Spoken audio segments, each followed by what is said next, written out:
So if you didn't think Dodge was already dead, Ford just put the nail in the coffin. Let me drop some knowledge on you. 2024 Ford Mustang, Dark Horse, and GT models are now making 480 plus horsepower. ScatPack killers, right? The 2024 Ford Mustang GT is going to be making an official rating of 480 horsepower. Add in an optional exhaust upgrade, and the power rises to 486. So the 5.0 is more powerful than any 392 that's ever been built. The Ford Mustang Dark Horse, which is a little bit below like their Hellcat, 500 horsepower, 418 pound-feet of torque. That's a seriously official ScatPack killer. So not only are these cars more powerful than 392s, they're going to be lighter and more agile and have newer technology. Everything's going to be upgraded in the 2024 Ford Mustang. Dodge is dead, and Ford just put the nail in the coffin. Let's talk about it. What's going on, guys? It's your boy Knockout360 here with another video for you guys. As you can tell, I'm in the car. That makes this a car blog. You already know what's going down when I come around. Let's get into it, man. Car content, car shows, car reviews, car meets, anything and everything car related happens on this channel. So if you're into that, make sure that you stick around because you are in the right place. For everyone else, hit that subscribe button as well as that notification bell so that you know what's coming out and when it's coming out. So we've already talked about Ford Mustang and how they basically taken things to a whole nother level with their V8 in 2024, right? The video that we did was basically explaining the fact that the Ford Mustang was doubling down on the V8 when Dodge was getting rid of the V8, right? So, I mean, the announcements came out probably a month and a half, 2 months between each other, where Dodge was basically like, we're getting out of the V8 game altogether. We're killing a Hemi, we're killing a Hellcat, and we're going to straight MacBook Pros. You know what I'm saying? Powered by MacBook Pros. You feel me? And then Ford dropped their news that their Mustang would have a V8, but it would be even bigger, right? So they're doubling down on the V8. They just want to make their V8 even bigger. If you know anything about the Ford GT 5.0s in the past, which we all know, as Dodge guys, we know everything about Ford Mustangs because, let's be honest here, the Ford Mustang was one of the first muscle cars that a lot of people got into, including myself. And not to mention, every time I drive my 392, I look in the rearview mirror, I see a Ford Mustang. In the past, the 5.0 has been putting down 450 horsepower with 410 pound-feet of torque. Respectable, but simply not enough, especially when it comes to up to a 392. Well, Ford has something to say about that. The 2024 Ford Mustang Dark Horse specifically is going to be making 500 horsepower, and then the standard GT will make up to 486.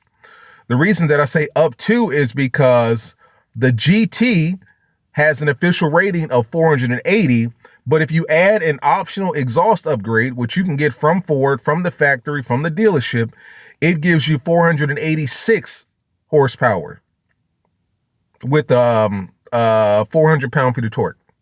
So 486 horsepower with a little over 400 pound-feet of torque is what the standard GT 5.0 is going to be giving you in 2024, which officially makes it a ScatPack 392, Daytona 392, wide body 392, SRT 392, whatever 392 you can conjure up.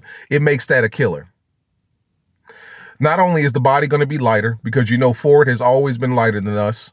You know that 10-speed transmission that Ford has in those engines or has in those cars always gets us for the most part. We may be able to run them down, but as far as the shifting, getting off the line, all that stuff, Ford Mustang will get us. Now they actually have the power to back it up. They're doubling down on everything that car guys want in a big V8. The Dark Horse, which to my understanding, that's not even the Hellcat. The Dark Horse is like the baby Hellcat, or like I want to compare it to a 392, but we all know 392s have the same power, but it's like below the Hellcat. So it's not even a Hellcat. So technically, Ford can still drop a GT350 or a GT500 and take the shit to the moon, which I'm sure they will, and we'll be surprised when that drops. But the Dark Horse edition is going to have 500 horsepower with 418 pound-feet of torque. You know what I'm saying? The Dark Horse is the most powerful, naturally aspirated 5.0 engine ever produced by Ford. The most powerfully naturally aspirated engine ever produced by Ford. Now, mind you, when you get up to the 350 and the 500, that's when you get into the supercharged. So they're talking about naturally aspirated.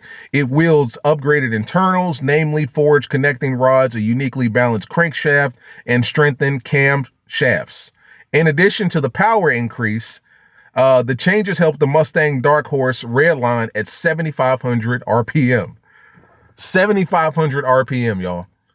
That's why Mustangs sound loud as hell for no reason. That's why Mustangs sound loud as hell in the parking lot or coming out of a parking spot, because their damn redlining RPM is 7,500. And I don't think they have, what do they call them? Limiters, rev limiters. The fourth generation Coyote resides in a GT, standard 480 horsepower, which matches the recent iterations of the Mustang Bullitt and the Mach 1, thanks to the new dual throttle body design. But now it's not even a Bullitt or Mach 1, it's just the standard 5.0. Like, that's standard across the board. You'll need to select the optional active performance exhaust system to get it up to 485 or 486 horsepower. It's interesting that they went with 486 and not 485, because we all know 485 is a 392, but somehow or another, the Mustang is 486.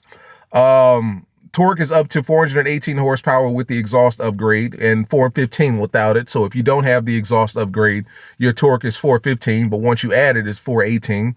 Power ratings are the same for cars with automatic and manual transmission. So you will be able to get a Ford 5.0 and Dark Horse in manual, which is something you could never do with Dodge, aside from the Challenger RT 392 and Hellcat. You couldn't do it with the Charger.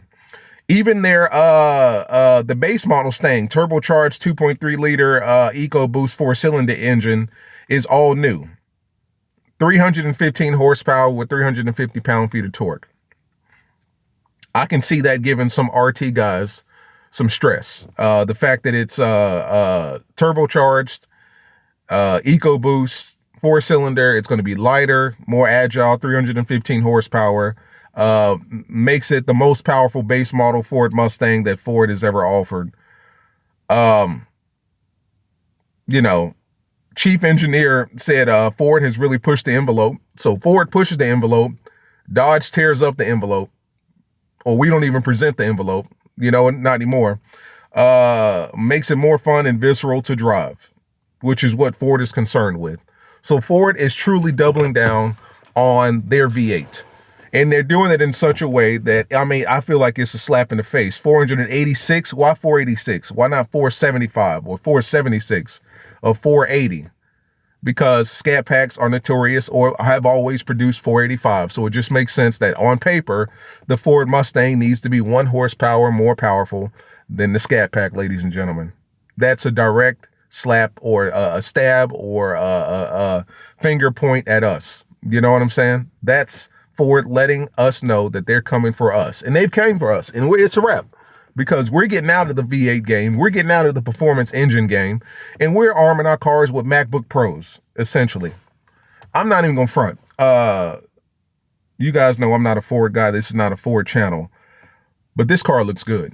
It looks good in the inside. I mean, the inside looks almost, if you've ever sat in a Mercedes, not even AMG, it doesn't have to be an AMG, but the way that they have it set up with the 2 huge screens. One screen is landscape, right? Portrait or landscape design. And the other one is right in the middle, and it's landscape as well. And it looks clean. And the best part about it is none of the stuff looks like a Ford. It looks like Ford sat back and they was like, we have to knock it out the park. We have to give our fans something they have never seen before. And they've taken it to a whole nother level with this new 2024 Ford Mustang. I'm not even going to front. You know what I'm saying? Upgraded internals, more power. What more can you ask for? You know, if you're a Ford guy, what more can you ask for? More power. And guys, we're still just talking about the 5.0s at this point. Like, they haven't even released what they're going to do with the 350 or the 500, or what they're going to do with the upper echelon supercharged Ford engines. If their base model is putting down, or not base, but if their basic, you know, mid-level 5.0 is putting down 500. And in the past, their 5.0s were putting down 450. And in the past, the 350s was putting down, what, like 600 horsepower or something like that, 585, 600. And the 500s are putting down 750. You already know that whatever Ford is conjuring up with their GT 500 is more powerful than any Dodge that we've ever seen. It's going to be more powerful. It's going to be lighter. And it's just going to be a better all-around car than anything that Dodge has ever produced. We've heard reports that Chevy could be coming out with some sort of twin turbo V8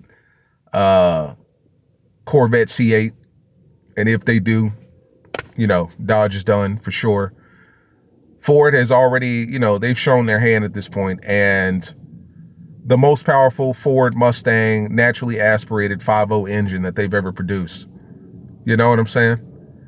Dodge is going out as bad as we possibly can right now, and we're picking the worst time to do it. I don't know, with Dodge engineers, there has to be something behind the scenes that we simply aren't privy to. You know what I'm saying? Like, there has to be something behind the scenes where it's like Dodge's hand was just forced to do this, because this doesn't sound like something that you can't go from the most powerful V8 to a MacBook Pro under the hood of your car, powered by an A15 chip.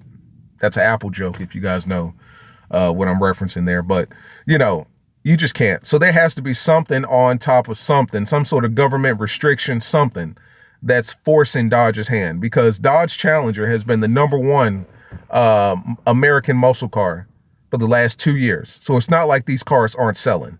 I could see if Dodge was putting these big gas guzzling engines in their car that was raising all sorts of concerns with the Department of Transportation, and they were not selling. But I see Chargers and Challengers every single day.